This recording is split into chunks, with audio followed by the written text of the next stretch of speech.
semua karena kegagalan mencari Ki Buyut Banguntama. Atau mungkin juga lantaran aku tidak berhasil menemukan kembali Rotama dan Nalarati.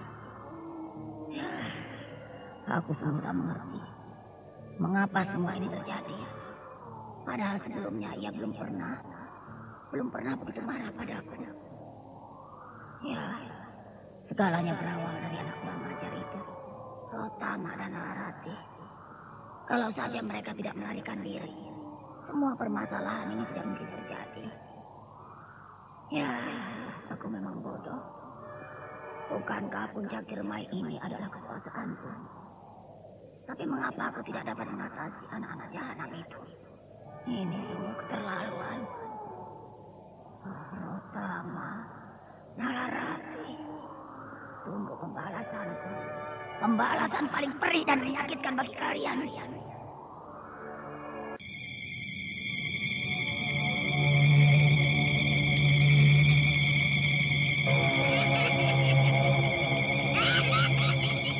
Misteri Nini Pelet. Naskah karya Ari Hidayat. Teknik dan montase Marcel N. Peno. Dengan sutradara Dian Pertiwi. Kali ini mempersembahkan episode ke-59 dengan judul Ranting-ranting mulai kering. Nini Pelet yang menangis dan bersimpuh di kaki Ki Rempah mayit nampak terkejut. Begitu pula dengan Ki Rempah mayit, Dewi Sumbi yang mendadak muncul dengan keadaan lemas dan tanpa bayi, membuat suasana gua puncak Gunung Ciremai menjadi menegangkan. Mana bayi haram itu, Sumbi? Mana? Mengapa kau tidak kembali dengannya? Sudah aku ceritakan. Saat ini aku begitu lemas dan ingin istirahat. Tidak, katakan dulu. Di mana bayi haram itu berada? Ayo katakan, Dewi. Sabar Ibu, sabar guruku. Aku mohon, jangan dulu kalian tanya sesuatu. Aku sangat lemah. Aku tidak peduli dengan lelahmu itu. Aku tanya di mana bayi itu berada, Dewi. Bayi itu telah hancur di tangan Guru Singgi. Apa? Hancur? Oh, tidak, Sumi. Tidak, kau jangan berdusta di hadapanku. Ayo katakan, di mana? Di mana, Dewi? Ibu, nanti aku jelaskan. Berilah aku waktu untuk menenangkan diriku ini. Aku mohon, Ibu. Biarkan dia menenangkan dirinya dulu. Kau tidak perlu murka padanya. Kau keterlaluan, Aki. Kegagalannya tak pernah mendapat kekerasan darimu. Sedangkan aku, bila aku yang gagal, kau habis-habisan mengutukku. Diam, kataku. Aku sudah muak dengan omonganmu. Kau membelanya, Aki. Kau biarkan dia terlena dengan kegagalannya. Itulah yang paling kubenci pada dirimu. Tidak pernah merasa bersabar sedikit pun. Sumbi hilang. Kau jangan terlalu mengejar dan beri dia waktu. Ada apa ini sebenarnya? Kalian berdua nampak bersitegang. Aku tahu, aku salah. Tapi tidak perlu bertengkar. Sebelum kau datang, aku dan Nini Pelet memang sedang dirundung masalah. Aku harus meninggalkan tempat ini untuk selamanya. Apa? Guru akan meninggalkan ini untuk selamanya? Bencana apa yang tengah terjadi di sini? Jelaskanlah, Guru. Aku mohon. Mengapa kalian saling diam? Ayo, Guru. Ceritakanlah apa yang terjadi pada Guru dan Ibu. Sulit untuk menjelaskannya, Sumbi. Namun yang jelas, tempat ini akan kuwariskan padanya. Dan aku akan pergi selamanya membawa 2 kitab ilmu pelet. Mungkin ini jalan yang terbaik bagi kami. Segalanya tidak ada lagi yang dapat dipertahankan. Hentikanlah, Guru. Hentikan. Ingatlah akan perjuangan kita menumpas Ki Buyut dan para orang-orangnya. Tolonglah, jangan lakukan itu. Jangan meninggalkan bencana yang berakhir dengan penyesalan selamanya, Guru. Itu telah kuputuskan, Sumbi. Rasanya perpisahan jalan yang terbaik bagi kami. Aku ingin kau tetap berada di sini dengannya. Dan biarkan aku pergi mencari tempat di mana aku dapat tenang. Oh, tidak. Aku tidak rela kalian berpisah. Sudah ratusan tahun bersama, mengarungi samudra yang penuh dengan berbagai aral dan rintangan. Tapi sekarang, di saat aku sedih karena gagal membunuh Rustu Singgi dan Nilam Jaya dan hancurnya bayi haram kekuatan kita, Guru mengatakan akan berpisah. Tidak, Guru. Tidak, Ibu. Ini tidak dalam bayanganku akan perpisahan kalian. Yang tak aku tahu apa alasannya. Tolong hentikan niat itu. Bukankah semuanya dapat diselamatkan? Ibu, katakanlah. Mengapa harus ada bencana di antara kalian? Katakanlah, Ibu. Aku ingin mendengarnya. Aku tidak ingin mengatakannya sebelum kau ceritakan kegagalanmu itu. Baiklah, Bu. Aku ingin menceritakannya.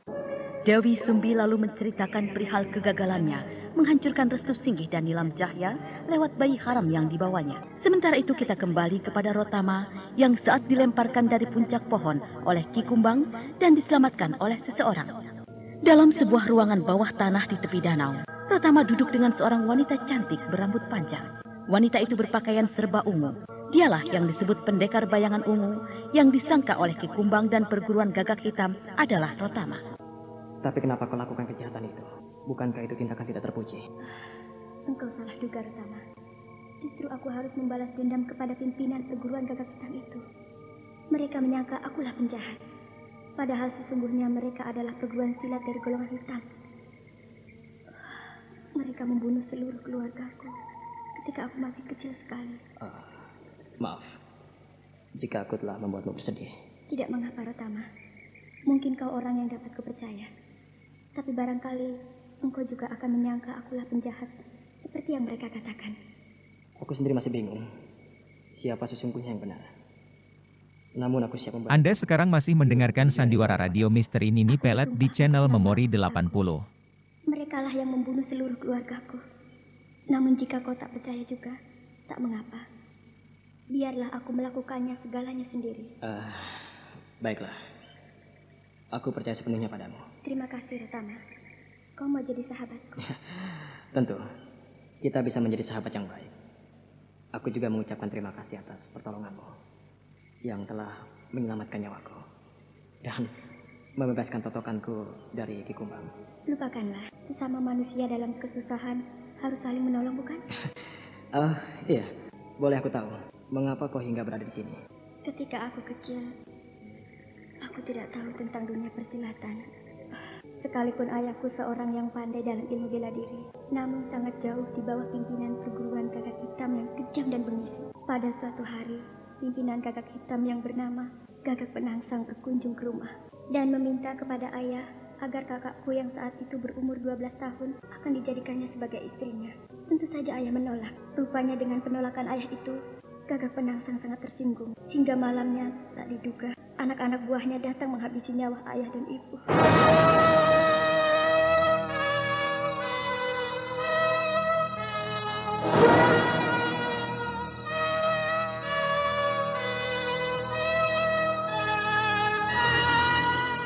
Saudara pendengar, dalam seri yang keempat ini didukung oleh Asriati sebagai Nini Pelet, Nanang sebagai Rotama, Idris Apandi sebagai Ki Rempah Mayit, Estu Irene sebagai Dewi Sumbi, dan Yati Indra sebagai pendekar bayangan ungu.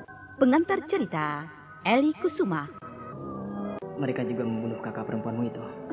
Tidak, aku yang tidur di kamar sebelah dengan kakakku mendengar kerebutan itu. Karena perasaan takut, akhirnya aku sembunyi di bawah ranjang. Lalu mereka menculik kakakku itu. Dan entah mengapa, rasa keberanianku mendadak muncul. Aku membuntuti kemana kakakku dibawa. Namun sayang, aku kehilangan arah hingga tersesat di hutan ini. Jadi dari kecil, kau menyendiri di sini? Tidak, aku dipungut oleh Ki Wangsa dan dibawa ke ruangan bawah tanah ini sebagai tempat tinggalnya. Sekarang, beliau di mana? Belum satu pun Ki Wangsa guruku, sekaligus orang tua angkat, meninggal pula oleh kekejaman mereka. Jadi Ki Wangsa juga mati oleh mereka? Ya, saat itu aku dan guruku sengaja pergi ke perguruan Gagak Hitam untuk mengetahui keadaan kakakku. Rupanya kakakku juga dibunuhnya setelah si jahanam itu puas menikmati tubuhnya. Semula kedatangan kami disambut baik dan dijamu dengan berbagai makanan dan minuman. Rupanya di balik kebaikan mereka, niat busuknya selalu timbul. Minuman yang diberikan guruku ternyata telah ditaburi racun. Hingga saat itu juga ia mati. Dan aku diperkosanya. Tanpa tersadar, Rotama menarik kepala wanita itu ke dalam pelukannya. Dan ia memeluk erat seakan memberi perlindungan yang bijak. pendekar bayangan ungu yang bernama Dewi Anggini itu terus menangis dalam dekapan Rotama. Anggini, aku bisa merasakan kesedihanmu. Berhentilah menangis. Dan sekarang tenangkanlah dirimu. Untung saja saat itu aku berhasil membebaskan diri. Selanjutnya, setiap malam aku keluar dari sini dengan mengenakan pakaian ungu dan cadar. Untuk apa kau melakukan itu? Setiap malam aku membunuh 2 orang dari anggota mereka. Semua ini kulakukan agar batin si jahanam itu tersiksa. Dan rencanaku setelah seluruh anak buahnya mampus, maka Gagak Penangsang akan menjadi gila karena ketakutan. Ya, disitulah aku harus menyiksa hingga tubuhnya aku sayat-sayat. Cukup Anggini, cukup. Aku telah mengerti semua yang kau ceritakan. Aku bersumpah akan membunuh semuanya. Jangan Anggini. Itu tindakan yang salah. Tidak. Ini dendam yang tidak mungkin habis. Anggini, apa dengan membunuh semua anggota perguruan itu, kau telah merasa dendammu akan sirna? Tidak Anggini. Dendam itu tidak pernah akan sirna. Dendam hanya ada pada hati yang gelap. Sedangkan dendamku pada Nini Pelet dan Kirempah Mayit adalah dendam untuk menyelamatkan orang banyak. Bukankah dendamku kepada mereka juga menyelamatkan orang banyak? Tidak Anggini. Kau hanya boleh membalas kepada pimpinan mereka, bukan kepada seluruh anggotanya. Para anak buahnya hanya melaksanakan tugas yang diperintahkan oleh pimpinan mereka itu. Nyawa harus dibayar dengan nyawa. Itu tidak adil Anggini. Akan tetapi bila semua yang kau binasakan, maka tindakanmu berubah menjadi tindakan tidak berkemanusiaan. Jadi apa yang harus aku lakukan, Rotama? Kalau kau ingin menghukum, hukumlah Gagak Penangsang. Nah, dan aku akan mencoba membantu. Lalu bagaimana dengan para anak buahnya? Bukankah mereka juga akan mati bila mencoba menghalangi langkah kita? Kita harus menggunakan siasat Anggini. Tidak, Rotama. Aku tidak ingin kegagalanku terjadi seperti yang terjadi pada guruku. Tidak. Mereka selalu menggunakan akal licik. Kita hanya akan menyerahkan nyawa bila masuk ke markas mereka. Iya. Tentu kita harus menggunakan akal Anggini. Mengapa kau mempengaruhi aku untuk tidak membunuh satu persatu di antara mereka? Karena aku peduli padamu Anggini. Tapi lepaskan pelukannya. Mengapa kau lakukan ini, Rotama? Maafkan aku. Aku tidak sengaja melakukannya. Sekali lagi, maafkan aku. Dewi Anggini kaget. Lalu ia menarik tubuhnya dari pelukan Rotama. Rotama pun tersentak. Dengan cepat dilepaskannya sepasang tangan yang memeluk tubuh wanita itu. Untuk beberapa saat, keduanya terdiam dan merasakan wajah mereka merah terbakar. Namun di balik hati yang tersembunyi, ada getaran lembut yang mendadak menjalari keduanya. Dewi, maafkan aku bila kau anggap aku lancang memelukmu. Tapi percayalah, aku melakukannya tanpa sadar. Sekali lagi, maafkanlah aku. Lupakanlah. Aku juga tidak menyadari. Tahu-tahu kepalaku sudah berada di dadamu. Iya, kita sama-sama tidak menyadari kekeliruan ini. Ki Kumbang. Rotama dan Dewi Anggini alias pendekar bayangan ungu mendadak terkejut dengan hancurnya pintu ruang bawah tanah itu. Keduanya bangkit lalu mundur beberapa tindak dan di ambang pintu yang porak-poranda itu Ki Kumbang berdiri menantang. Rotama dan Dewi Anggini alias pendekar bayangan ungu mendadak terkejut dengan hancurnya pintu ruangan bawah tanah. Keduanya bangkit lalu mundur beberapa tindak dan di ambang pintu yang porak-poranda itu Ki Kumbang berdiri menantang.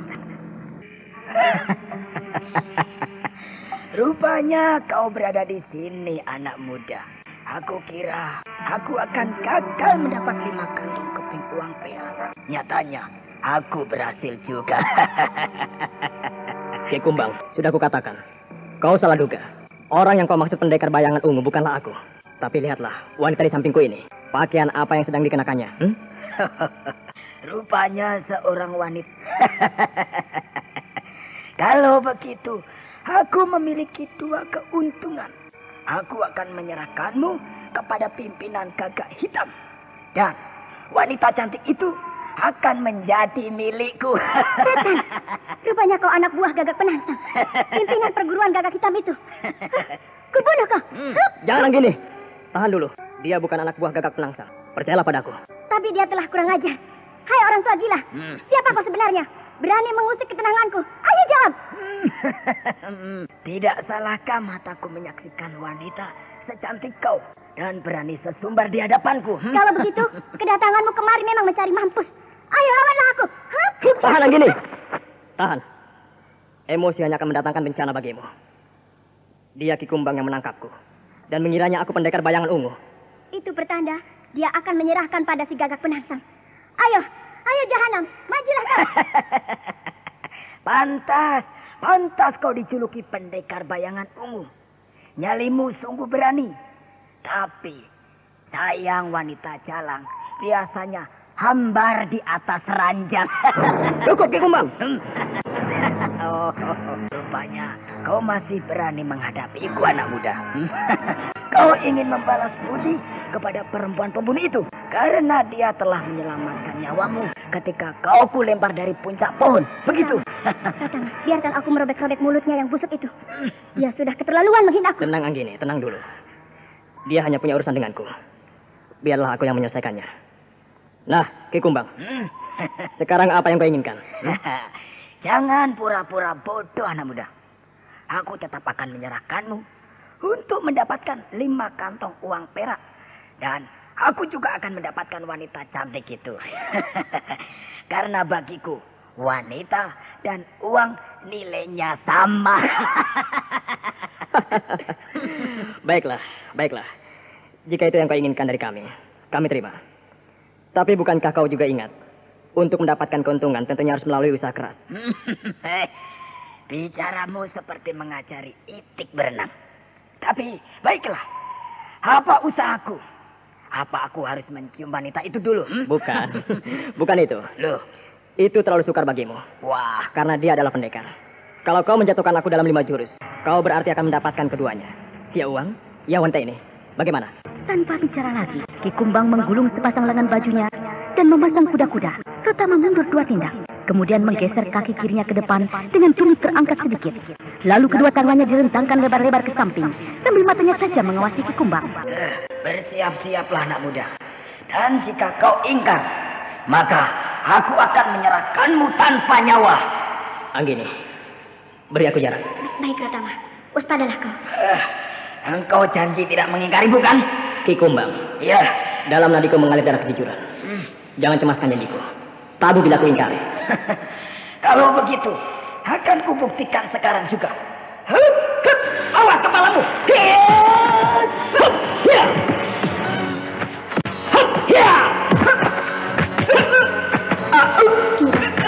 Jurus-jurusnya yang digunakan Ratama saat ini, aku baru sekali melihatnya. Aku menyandingkan begitu tinggi tandas. Dia tampil kuat, walaupun sebuah menyerang dengan kencang. Aku tidak perlu cemas akan jatuhnya Ratama. Memang Rotama memainkan jurus-jurus yang diajarkan Ma'awo, siluman kelelawar putih yang beberapa saat lalu menjadi gurunya. Sejurus, 2 jurus, keduanya nampak bertahan. Dalam jurus yang ketiga, Ki Kumbang nampak terdesak, dan pada jurus berikutnya, Terimalah tendanganku ini. Kurang ajar. Kau menotok. Engkau berhasil Ratama. Engkau sungguh hebat. Sekarang, biarkan aku membunuhnya. Anggini, tunggu dulu. Kau tidak boleh melakukannya. Tapi dia telah menghinaku Ratama. Bukankah mati lebih baik baginya? Tidak Anggini, Ki Kumbang akan menjadi sahabat kita bila Ki Kumbang menceritakan keadaan sesungguhnya, bahwa kau bukan penjahat dan pembunuh seperti yang ia duga. Manusia rendah. Bebaskan totokanku ini. Kau berlaku curang. Ki Kumbang, bukankah itu yang pernah kau lakukan padaku kemarin malam? Nah, tidak ada salahnya bukan? Bila aku melakukan hal serupa padamu. Kau akan menyesal, anak muda. Kau akan menyesal. Bagaimana Ki Kumbang? Kau terima kekalahanmu? Jika tidak, maka aku akan membiarkan pendekar bayangan ungu ini membunuhmu. Bagaimana? Baik. Aku terima kekalahanku ini. Ya, tapi bebaskan dulu aku dari belenggu ini.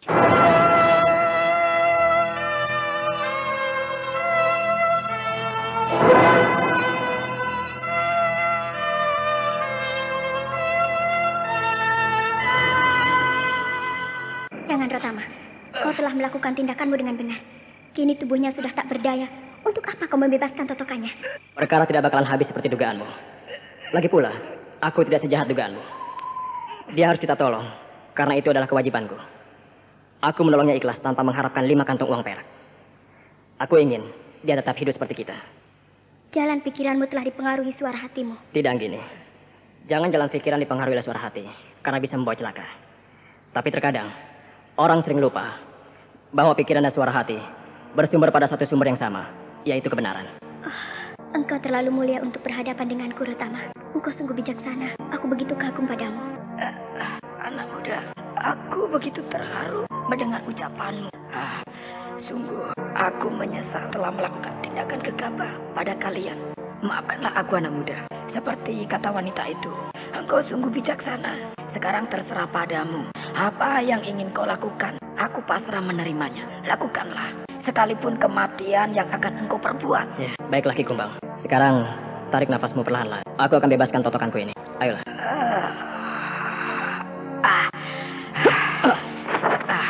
Aduh, terima kasih. Terima kasih pemuda bijaksana. Terima kasih Nyai Pendekar. Rotama, tidakkah engkau takut? Bagaimana kalau dia hanya berpura-pura? Dewi Anggini, aku mendengar kejujuran dari ucapannya. Hai Bapak Tua, masih jugakah ingin menyerahkan dia kepada Gagak Penangsang? Dan kau masih jugakah ingin menikmati tubuhku? Seperti yang kau inginkan tadi? Tidak, Nyi Pendekar. Dengan diselamatkannya nyawaku, aku sungguh bersyukur dan sangat tersentuh ketika aku dengan anak muda ini berujar dengan kata-kata yang bijak. Lantas apa yang akan Ki Kumbang lakukan selanjutnya? Jika diizinkan, aku akan kembali di mana aku tinggal. Ki Kumbang. Iya. Kau tidak ingin ikut bersama kami? Tidak, nak. Biarlah aku pergi. Mungkin dengan tidak bersama kalian, rasa bersalahku akan segera hilang. Sekali lagi, aku ucapkan terima kasih atas kebaikan kalian. Permisi. Ki Kumbang yang telah dibebaskan totokannya Anda oleh sekarang Rotama masih mendengarkan Sandiwara Radio di channel Rotama dan Memori Dewi Anggini 80. menatap kepergiannya dengan pandangan penuh pertanyaan. Aku sepertinya tak yakin kepada orang itu, Rotama. Apakah ia akan melakukan lagi kejahatannya tadi, Rotama? Entahlah, namun yang ku tahu, Ki Kumbang bukanlah orang jahat. Engkau selalu menilai begitu, Rotama. Padahal kemarin malam, jelas-jelas ia ingin membunuhmu. Dan baru saja akan melakukan hal serupa. Tapi engkau terlalu percaya padanya. Anggini, mungkin Ki Kumbang hanya dituntut mendapatkan 5 kantong uang perak itu. Kalau memang ia berniat membunuhku saat aku ditotok dan tidak berdaya, ia dapat melakukan hal itu. Dia dapat melakukannya dan menyerahkan jasadku ke Gagak Penangsang. Dan tentunya dia akan mendapatkan uang itu. Lalu apa yang ia ingin lakukan sesungguhnya? Entahlah, orang tua itu penuh dengan misteri. Kalau begitu, kita harus bergerak sekarang ke markas Gagak Penangsang. Aku ingin segera membalas dendam kepada si laknat itu. Anggini, kau tidak boleh terlalu emosi. Ini sudah malam. Sekarang sebaiknya tidurlah, biar aku yang menjagamu. Tidak, Rotama. Bagiku malam adalah saat keberuntungan datang. Aku sudah membunuh 6 orang anak buah Gagak Penangsang. Dan itu kulakukan pada malam hari. Keluargamu terbunuh 3 orang. Sedangkan kau membunuh anak buah Gagak Penangsang 6 orang. Nah, tidakkah itu cukup untuk sebuah balas dendam?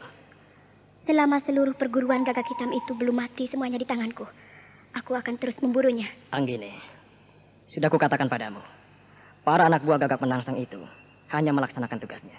Dan bukanlah tidak mustahil, bila akhirnya sebelum kesempatanmu membalas dendam kepada Gagak Penangsang tiba, engkaulah yang lebih dulu mati. Jadi apa yang harus aku lakukan, Rotama? Aku sudah memikirkan cara yang terbaik. Kita memang harus ke sana. Karena kudaku mereka bawa. Dan aku harus mengambilnya kembali. Tapi sebaiknya sekarang kau istirahatlah. Karena dalam keletihan, kita tidak mungkin melakukan segalanya dengan baik. Rotama, aku baru mengenalmu kemarin malam. Namun begitu banyak perhatian yang kau berikan padaku. Terima kasih, Rotama. Dan aku akan tidur menuruti kata-katamu. Dan perlahan Dewi Anggini, yang tidak lain adalah pendekar bayangan ungu itu, membaringkan tubuhnya di atas kulit binatang yang terhampar. Sesaat matanya menatap Rotama dalam keremangan. Dan pandangan mereka bertemu, melahirkan getaran lembut di hati masing-masing. Dewi Anggini terbaring di hamparan kulit binatang. Sepasang matanya terpejam dan dadanya bergerak teratur. 2 langkah darinya, Rotama duduk bersandar pada dinding ruang bawah tanah itu. Sesekali pandangannya menatap ke atas hamparan gelap malam, lewat pintu yang hancur akibat terjangan Ki Kumbang. Namun tak jarang pula, sepasang mata itu beralih pada wajah cantik milik Dewi Anggini, si pendekar bayangan ungu. Oh, wajah cantik itu mengingatkan aku akan cinta suci. Gadis yang teramat aku cintai, yang akhirnya harus menjadi milik orang lain. Aku merasa dunia yang kuinjaki ini terlalu banyak misteri. Hingga aku tidak tahu untuk apa sesungguhnya Gusti Agung menciptakan alam maya pada ini. Adakah gunanya? Ayah yang pergi untuk menyelamatkan orang banyak. Ibu yang berusaha terus mencarinya dengan tanpa lelah dan kesetiaan. pamanku, Kakang Gilisingge, berhati serong, dan akhirnya menjadi murid ini Pelet. Sedangkan kakakku Narati dalam hidupnya senantiasa mengarungi samudra penderitaan dan cobaan. Sementara aku selalu berhadapan dengan orang yang memiliki masalah. Inikah yang disebut takdir? Tidakkah takdir dapat diubah dan mengubah, sehingga dapat tercipta kelanggengan dalam hidup manusia? Entahlah. Aku tidak pernah mendapatkan jawaban itu. Atau mungkin takdir itu seperti cinta yang tidak dapat dilihat, namun dapat dirasakan. Tapi aku sendiri tidak mengerti apakah cinta itu bagian dari hidup atau kehidupan bagian dari cinta. Kalau hidup bagian dari cinta, mengapa harus ada orang yang sakit karenanya? Tapi kalau cinta bagian dari kehidupan, mengapa manusia tidak mampu mengubah rasa sakit? Jika aku simpulkan, takdir dan cinta bersumber dari yang maha tinggi, yaitu Gusti Agung. Pandangan kosong Rotama lamat-lamat beralih lagi pada wajah cantik yang terpejam itu. Sesaat ditariknya nafas dalam-dalam, ia merasakan getaran lembut kembali menjalari hatinya. Tidak, aku tidak boleh mencintai diri Anggini.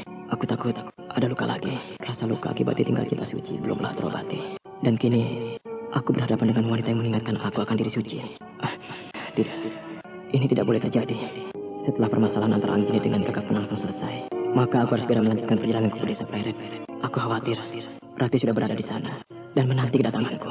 Bukankah aku dengannya telah berjanji akan ke puncak Cermai guna membalas penderitaan yang kedua siluman itu ciptakan kepada kami berdua? Rotama, Kau, Anggini, ada apa? melamunkan seorang kekasih dalam kesunyian malam memang indah dan lupa akan segalanya.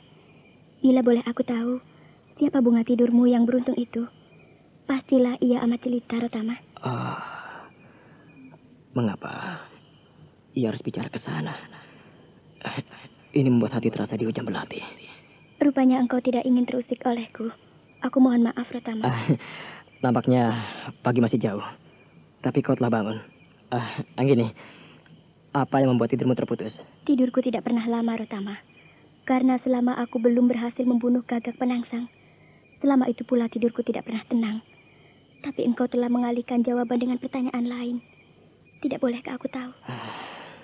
Anggini, sulit untuk kukatakan. Karena itu ada dalam hatiku. Sejak kecil aku berada di sini, Rotama. Hidupku jauh dari dunia luar. Jadi aku tidak pernah mengerti sejauh mana ucapanmu dapat kupahami. Kau pernah mencintai seseorang? Tidak, aku juga tidak pernah tahu bagaimana rasanya cinta itu. Dapatkah engkau mengatakannya? Bagaimana rasanya mencintai seseorang? Rasa cinta itu adanya di dasar hati. Bila hati terasa bergetar aneh bila memandang seseorang. Bila mata tidak mau lepas menatapnya. Bila ia ingin selalu berdekatan dan merasa bahagia di dekatnya. Nah, itulah yang disebut mencintai. Kalau begitu, aku sedang merasakannya semua itu. Benarkah aku telah mencintai seseorang, Rotama? Benar gini, kau telah mencintainya. Iya, aku merasa bahagia berada di dekatnya. Tapi, bagaimana aku pantas selalu berada di dekatnya? Bukankah aku wanita kotor? Karena diperkosa si jahanam Gagak Penangsang. Lelaki itu setelah membunuh kedua orang tuaku, lalu menculik kakakku dan dibunuhnya. Maka ia juga berhasil menikmati tubuhku dengan cara yang menjijikkan. Aku tidak pantas, Rotama. Aku tidak pantas mencintainya. Sudahlah, Anggini. Sudahlah. Bila kau selalu diliputi oleh kesedihan, maka kecantikanmu akan memudar. Tapi yang jelas, ia juga mencintaimu. Menyayangimu. Tidak, Rotama. Ia tidak mungkin mencintaiku. Kalaupun benar, itu hanya kepura-puraan belaka agar aku senang. Mulut bisa berpura-pura mengatakannya. Namun hati selalu berkata jujur. Lupakanlah, Rotama. Rasanya aneh bila ada laki-laki yang menginginkan aku untuk dicintai. Anggini. Ya, Rotama. Aku tahu. Lelaki yang kau cintai itu adalah aku, bukan?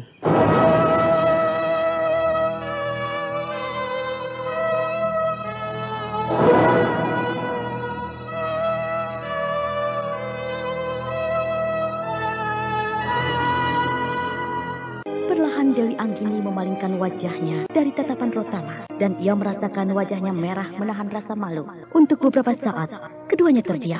Dan dengan perlahan, tangan Rotama menyentuh jemari wanita itu, kemudian menggenggamnya erat-erat. Anggini, kita memiliki perasaan yang sama. Tidak. Kau mengingatkan aku akan seorang gadis yang teramat kucintai. Tapi rupanya, segala yang kita inginkan belumlah pasti kita dapati. Itulah perjalanan hidup kami, Anggini. Dan kini telah menjadi milik orang lain. Sedangkan aku merasakan sakit karena harus ditinggal oleh orang yang kucintai. Dan sekarang, pertemuan yang baru antara kau dan aku telah kembali melahirkan cinta. Aku begitu mencintaimu. Namun bukan berarti mencintai itu harus selalu memiliki. Tidak, biarlah kita saling mencintai, tapi tidak perlu saling memiliki. Karena setelah kita menyelesaikan permasalahanmu dengan Kakak Penangsang, aku akan melanjutkan perjalananku menuju desa Pleret.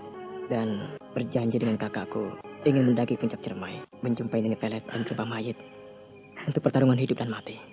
Rotama, mengapa tiba-tiba aku takut kehilanganmu? Aku tidak ingin berpisah denganmu. Aku mencemaskanmu. Anggini, itu juga sedang terjadi dalam hatiku, Anggini. Aku takut berpisah dan takut kehilangan. Aku benci perpisahan. Pertemuan dan perpisahan adalah hal biasa dalam hidup. Nah, sekarang kembalilah tidur dan aku akan terus menjagamu hingga datangnya pagi. Tidak, Rotama. Aku ingin selalu berada di sisimu. Kalau aku tidur, maka aku merasa engkau telah pergi jauh meninggalkan aku. Engkau ingin terus menggenggam jemariku, bukan? Anggini, apa yang sedang kau rasakan?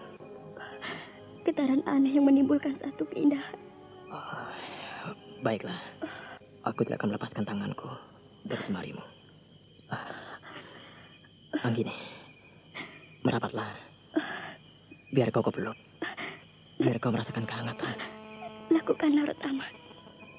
Dewi Anggini merapatkan duduknya dan ia tidak menolak ketika Rotama melingkarkan lengannya ke pundak wanita itu. Mereka tidak lagi bicara, namun suara hatinya lebih banyak mengungkapkan kata-kata. Dan tak lama kemudian, sepasang bibir mereka bertemu penuh kesyahduan. Sementara itu di puncak Gunung Ciremai, di dalam gua puncak gunung itu, Dewi Sumbi baru saja menceritakan tentang kegagalannya membunuh Nilam Cahya dan Restu Singgi. Bagaimana semua ini dapat terjadi, Sumbi? Aku dan bayi haram itu telah berhasil membuat Nilam Cahya berubah menjadi siluman dan Restu Singgi menjadi buta. Nyatanya bayi itu telah hancur di tangan Restu Singgi dan Jaya Singgi. Aku tidak tahu kabarnya bagaimana. Ini sungguh kelewatan. Aku sudah tak mampu lagi menyelamatkan keduanya. Saat itu terjadi pertarungan segitiga ini. Apa maksudmu? Siluman kera merah yang berasal dari Gunung Krakatau itu telah bertempur dengan Jair Singgi.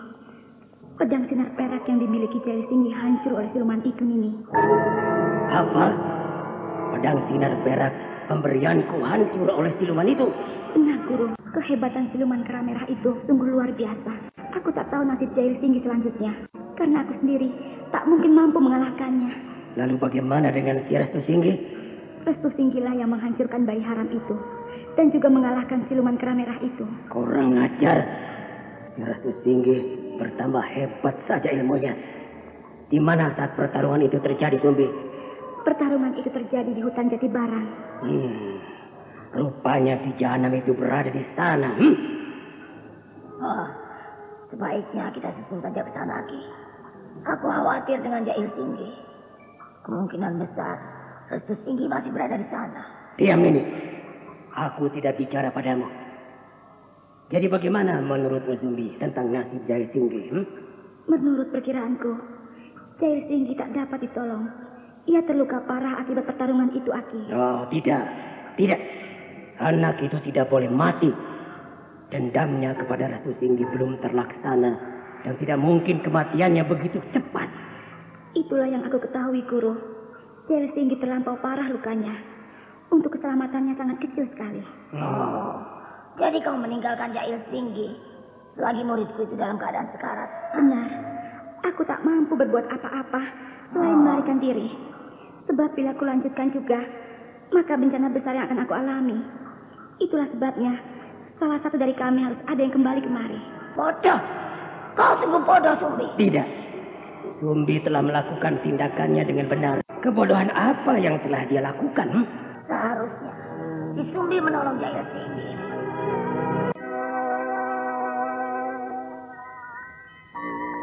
Pertentangan antara Ki Rempah Mayit dan Nini Pelet memang belum mereda. Kini permasalahan merebak kepada Dewi Sumbi dan Jayu Singgi.